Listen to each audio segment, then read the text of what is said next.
Bem-vindos ao Julgando a Liberdade.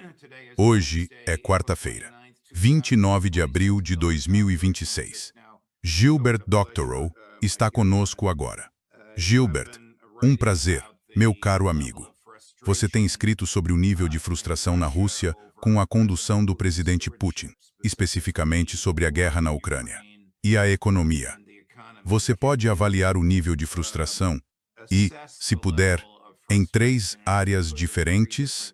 Começaremos pelo Kremlin, depois vou perguntar sobre as elites e, por fim, sobre o povo russo.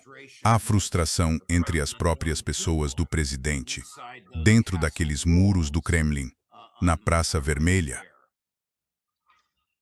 Antes de responder, quero chamar a atenção para um problema técnico. Há uma dupla gravação agora. Chris, temos algum problema. Acho que você pode responder. Gilbert, não vemos nada aqui do nosso lado. Certo. Bem, vamos falar sobre um assunto que não está no domínio público, nem na Rússia, nem no Ocidente. Embora esteja sendo discutido entre os russos, entre si e nas redes sociais. E parte disso aparece nos principais rodapés de notícias, onde captei informações interessantes. Todos sabemos que o Sr. Trump está enfrentando as eleições de meio de mandato em novembro, que podem determinar seu sucesso ou fracasso pelo resto de seu mandato. A mesma situação se apresenta ao presidente Putin um pouco antes. Em setembro, creio que antes de 26 de setembro, que é o prazo legal, haverá eleições para o parlamento, para a Câmara Baixa, para a Duma estatal. E embora ninguém esteja falando sobre isso, European Union diria, em particular entre a mídia ocidental, inclusive a alternativa, que esta eleição pode ser a primeira realmente interessante na Rússia desde 1996. Em 1996.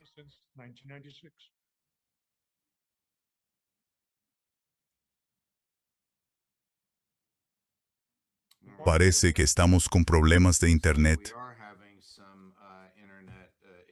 Gilbert, É uma dupla. sim, certo. Bem, não sei o que é, mas a última coisa que ouvimos você dizer foi que esta eleição poderia ser a mais crítica desde 1996. O que aconteceu em 1996 e por que esta poderia ser a mais crítica? Talvez a European Union saia e volte a entrar. Certo, pode ir em frente, porque algo está errado. Tudo bem, pode continuar. Fiquem conosco, pois Gilbert Doctorow volta já já. Ele tem me escrito publicamente e em mensagens privadas a sua visão, que é, de certa forma, o tema deste programa, de que o presidente Putin pode estar muito mal, que o nível de frustração entre os do Kremlin, ou seja, funcionários e o próprio governo, e as elites na Rússia, os oligarcas, os acadêmicos, as pessoas da mídia, os que movimentam a sociedade abaixo do nível do presidente russo, assim como os russos comuns, simplesmente não estão satisfeitos com a direção das coisas. Certo, Gilbert voltou. Tomara que não tenhamos 2 de você. Então a Sosacomonisai. Não, sou só. Tudo bem. Certo, você estava falando antes do intervalo sobre a importância dessa eleição em setembro deste ano. Ninguém está dando muita atenção, mas há fatos que aparecem na mídia russa que deveriam nos forçar a prestar atenção. Os dados mais recentes são as últimas pesquisas sobre o presidente Putin, que teve, sabemos, por meses, talvez alguns anos, mais de 80% de aprovação. Agora ele tem 70%. Você pode dizer, e daí? Ainda é uma das melhores avaliações do mundo. No entanto, isso só conta parte da história. Ao mesmo tempo, as últimas pesquisas nos dizem que o Partido Rússia Unida isto é, o partido no poder por meio do qual o Sr. Putin exerce controle da vida política russa, esse partido caiu a um novo mínimo de popularidade, 20%. Tradicionalmente, tinha 30% dos eleitores dizendo que votariam nele. Isso caiu para 20%. Mas o que isso significa? Como é que o Partido Rússia Unida tem mais de 50% de controle desta legislatura? Bem, dos 30%, eles poderiam manipular seu caminho até 50% com alguns truques. O que estou prestes a dizer não é uma descoberta minha. Essas questões vêm sendo debatidas, nos últimos anos, na televisão estatal russa por pessoas muito destacadas e importantes na vida política russa, sobretudo pelo Sr. Zhirinovsky, que falou disso diretamente. Isso aconteceu no período antes de ele morrer da Covid. Ele estava comemorando um aniversário, acho que eram 75 anos ou algo assim. Recebeu horário nobre no programa de Volodymyr Solovyov, já que Solovyov sempre esteve politicamente próximo de Zhirinovsky e o apoiava. E quando ele não precisava fazer o palhaço, porque, tradicionalmente, conhecemos Zhirinovsky como o palhaço de blazers coloridos e declarações chocantes. Ele não era nenhum tolo. Ele fazia o bobo para não ser afastado da vida política. E quando falou francamente no programa do Solovyov, discutiu exatamente o que estou prestes a dizer. Portanto, não é uma descoberta minha. Sabemos que o Partido Rússia Unida mudou as regras eleitorais. Assim como temos várias manipulações eleitorais nos Estados Unidos, que foram notícia nos últimos meses, estados que mudaram a divisão de distritos e tal, para garantir que os eleitores disponíveis votem neles e eles ganhem cadeiras. E seus votos não ficam concentrados em uma área onde não teriam impacto no resultado geral. Então eles fazem jogadas desse tipo na Rússia. E um grande jogo na Rússia era entre os que defendem listas partidárias e candidatos uninominais, ou seja, candidatos individuais. O que isso significa? A lista eleitoral é muito usada nos sistemas eleitorais parlamentares europeus. Significa que, quando você vai votar, não vota numa pessoa, vota num partido. E o partido tem uma lista. O topo da lista é quem eles consideram mais importante e bem-sucedido, e depois vai descendo. Vai descendo a partir daquele que eles querem que seja eleito a todo custo. E os outros são os que seria bom eleger, mas não são tão estrategicamente importantes. Assim, quando vencem numa determinada circunscrição, o número 1 da lista se torna membro da Duma, governador ou do cargo para o qual foi eleito. O outro sistema é que você vota numa pessoa, como nos Estados Unidos. Você vota neste candidato ou naquele. E o Partido Rússia Unida aplicou isso nas jurisdições onde tinha um candidato de longa duração no poder e com alta aprovação pública, de modo que todos os candidatos da oposição, desconhecidos por não terem estado no poder, perdessem. Então, onde tudo isso nos deixa quanto ao que pode acontecer em setembro? Bem, com apenas 20%, o Partido Rússia Unida não consegue aplicar esse truque. 30% eram suficientes para elevá-los acima de 50%. 20% não são. Além disso, 20% está muito próximo do nível de apoio popular ao Partido Comunista da Rússia, liderado por Gennady Zyuganov. E Zyuganov fez, na semana passada, uma declaração que, claro, nossa mídia ignorou, mas a mídia russa não ignorou. Ele falou perante a Duma e foi no aniversário do nascimento de Lenin. E ele disse que, se não mudarmos nossas políticas econômicas e financeiras até o outono, podemos ter uma nova revolução russa como a de 1917. Imagine, então, o alvoroço que isso provocou nas redes sociais na Rússia. No dia seguinte, por causa de tanta confusão e tanto comentário, o partido relativizou um pouco as suas palavras, por assim dizer, e disse: haverá um equivalente à Revolução de Fevereiro de 1917, porque na Rússia houve duas revoluções. Uma foi em fevereiro, quando o czar foi forçado a abdicar, o que chamaríamos de golpe palaciano, porque foi organizado por generais de alta patente que pararam seu trem no meio do nada e o forçaram a abdicar, com o apoio dos principais membros dos partidos centristas na legislatura, então chamada Duma. E ele abdicou, o que colocou a Rússia em um caminho escorregadio rumo à revolução que conhecemos, a Revolução de Outubro, que levou os comunistas ao poder.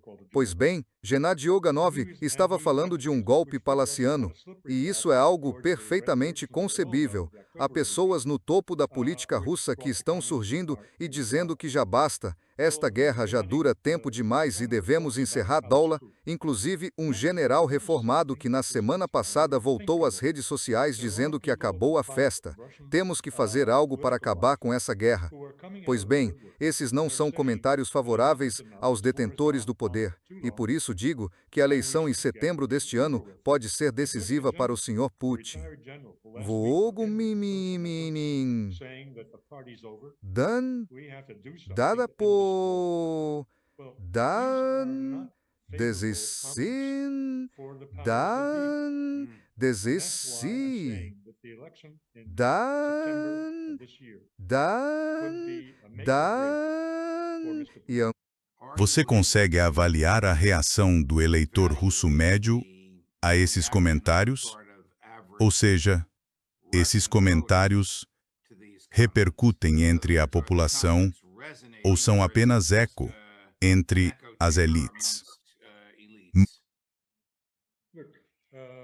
Olhe, antes da guerra, a European Union diria que havia uma certa liberdade de expressão na Rússia. Guerra nenhuma em nenhum país traz mais liberdade. A guerra em qualquer país leva ao aumento da repressão. E acho que, ao olhar o que os russos diriam em qualquer pesquisa agora, é ignorar esse fato da realidade. Se a pressão for aumentada, acho que as pessoas têm muito cuidado com o que dizem em público. Portanto, European Union não consideraria que declarações públicas de um cidadão russo comum signifiquem algo. Eles vão dizer o que os mantenha fora de problemas. Eles não vão necessariamente dizer o que pensam. Certo, mudando um pouco de assunto, mas mantendo o foco no Kremlin. Qual é o significado de um ministro das Relações Exteriores do Irã, Araghchi, ir a Moscou e se encontrar não só com seu homólogo, Sergei Lavrov, mas com o próprio presidente Putin, de forma ostensiva e publicamente demonstrada? Que mensagem Putin tenta enviar a Donald Trump? Não sabemos. E é aqui que a European Union discorda dos meus colegas. Colegas que dizem, a Rússia está completamente envolvida. Mas quem diz isso? Eles dizem. Mas não sabemos nada sobre o que se passa nos bastidores. Que tipo de ajuda material a Rússia está fornecendo ao Irã hoje é totalmente desconhecido. Talvez seja substancial. Talvez estejam enviando armas. Ou talvez não estejam fazendo nada. As declarações do Sr. Putin, às quais todos prestam atenção, ou as de Lavrov, ei, estamos com vocês. E daí? Estamos com vocês. Não estamos contra vocês. Isso é praticamente tudo o que isso pode significar. Não sabemos até que ponto a Rússia está fornecendo ajuda material ou mesmo influência contra os Estados Unidos. Nenhuma. Não temos ideia. E quem disser o contrário não está contando a história completa. Bem, nenhum de nós estava lá, mas o que você acha sobre o que você acha que falaram? Por que Araghchi faria essa peregrinação? E por que seria recebido pelo presidente Putin, que normalmente, me corrija se a European Union estiver errado, receberia um chefe de Estado, não apenas um ministro das Relações Exteriores? Bem, o Irã está numa situação muito particular. O chefe de Estado pode estar praticamente à beira da morte agora. Então não acho que alguém descartaria a lógica de ele receber qualquer representante devidamente autorizado do Irã para vedá-lo. Araghchi está devidamente autorizado. Então é lógico que ele o recebesse. A questão é qual foi o valor desse encontro. E, considerando o tom geral das questões que discutimos há pouco, trata o ASE da cautela extrema de Vladimir Putin em tudo que diz respeito à guerra e à paz. Acho improvável que os russos estivessem oferecendo garantias de assistência material real. Acho que Arati, no Irã, estava usando a Rússia como um ponto desconhecido de pressão contra Donald Trump. Ninguém sabe o que foi realmente feito, inclusive Donald Trump e todos os seus assessores. Então, eles poderiam assumir o pior, que é o que alguns dos meus colegas propõem, que a Rússia está totalmente envolvida e vai apoiar o Irã. Ou poderiam imaginar, como a European Union imagino, que não significou absolutamente nada. Nossa. A Rússia está fornecendo, que você saiba, inteligência ou dados de satélite aos iranianos.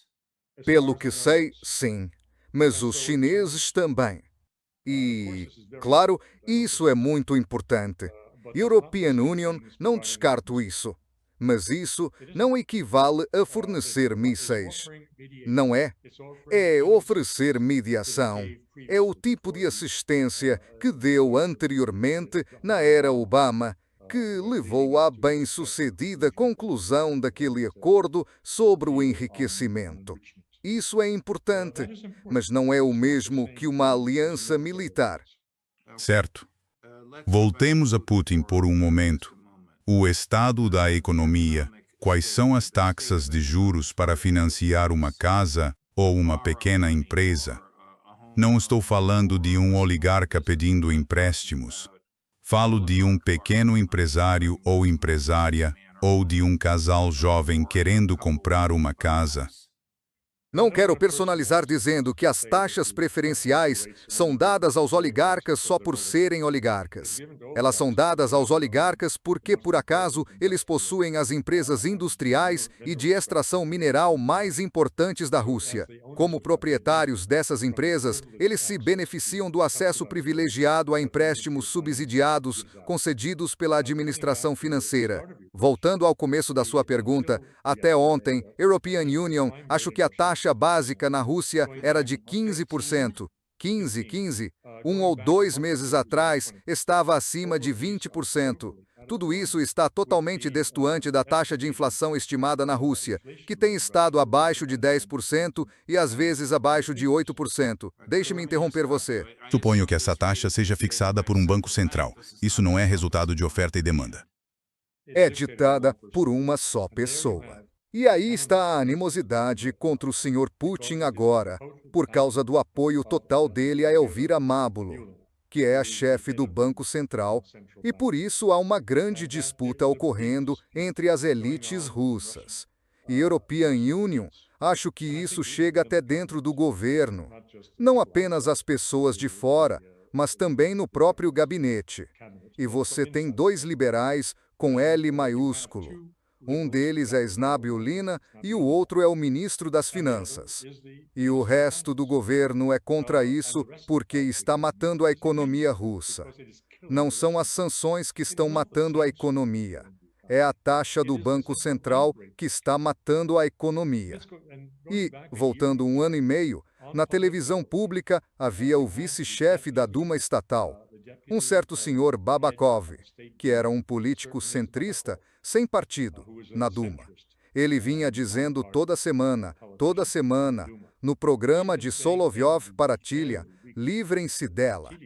Ela está matando nossa economia. Ela projetava uma previsão de crescimento de 1,5% para a Rússia, quando Putin falava em 4 ou 5%. Era uma discrepância inexplicável.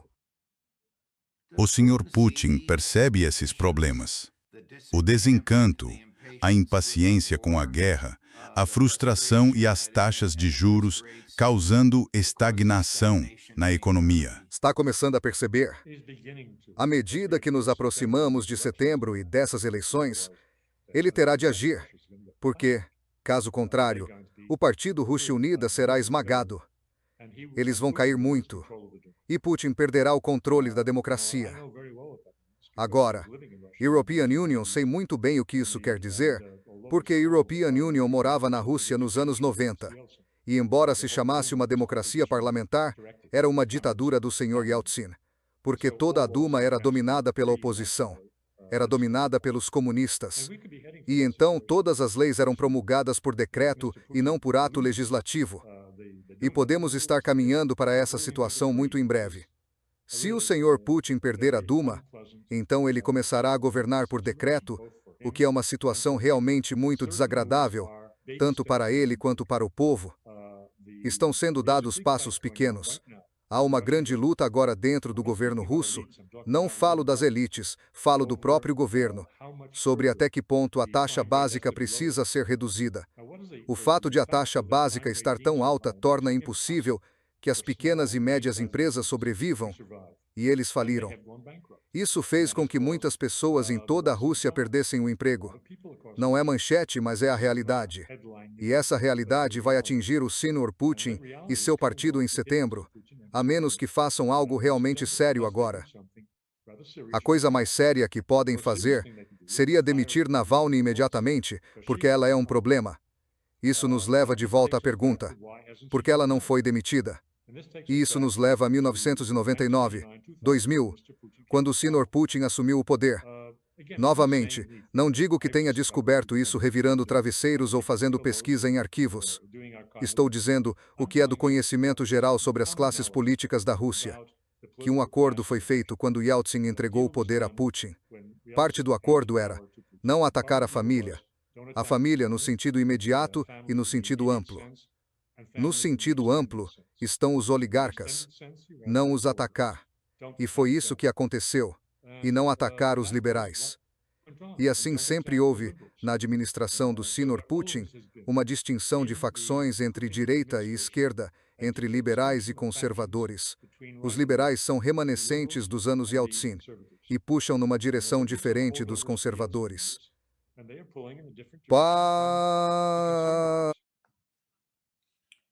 Conversa fascinante, Gilbert.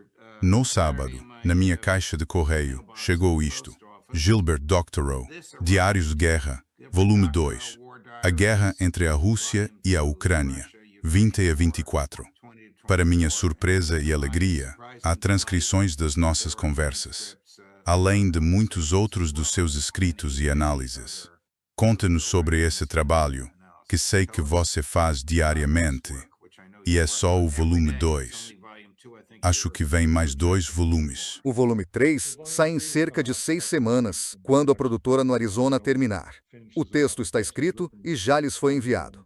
As fotografias da capa estão com eles. Assim que conseguirem preparar, será publicado e colocado à venda. Quanto ao volume 2, quero chamar a atenção para isto. É, sim, uma história da guerra, dos pontos de virada no conflito, das mudanças na psicologia de Moscou. De ser uma guerra contra a Ucrânia, ou uma operação militar especial para limpar a Ucrânia, a se tornar uma guerra por procuração com a Europa. E destaco os eventos significativos que causaram ou provocaram essa mudança de psicologia em Moscou e no Kremlin sobre que tipo de guerra estavam travando. Um deles está na capa. O que você está mostrando agora é a destruição do Crocus Entertainment Center, no subúrbio de Moscou, que aconteceu na primavera de 2024, que matou mais de 160 civis. Eram pessoas que foram assistir a um espetáculo, um show musical, e que foram atacadas por assassinos contratados, recrutados e dirigidos a partir da Ucrânia. Isso provocou uma onda de repulsa na Rússia, que pressionou o Sr. Putin a repensar que tipo de guerra estavam travando. Isso não era, de fato, uma guerra total? Então, na contracapa, tentei dar um rosto humano ao tema, mostrando uma foto do chanceler alemão Scholz visitando um hospital na Ucrânia e apertando a mão de um paciente com dupla amputação. Tive alguma dificuldade, boss. Você, Muna. Notei que é uma foto muito comovente. Uma das pessoas no chat, alguém que nos escreve, pergunta se isto está em russo ou apenas em inglês. O livro? Não, o livro está em inglês. E a foto da contracapa é comovente, mas traz para o nível humano porque afeta a Rússia tanto quanto afeta a Ucrânia. Claro, os números são diferentes, são múltiplos, de mortos e feridos na Ucrânia em comparação com os mortos e feridos na Rússia. Mas, mesmo assim, os números são elevados. Entre 150 mil e 200 mil russos mortos até agora. Há muitos outros que ficam mutilados para o resto da vida, e esta guerra tem que acabar. Na contracapa tem a foto de o chanceler Scholz visitando um amputado. Gilbert, temos que ir. Boa sorte com o livro. Obrigado pela sua análise. Obrigado pela sua generosidade.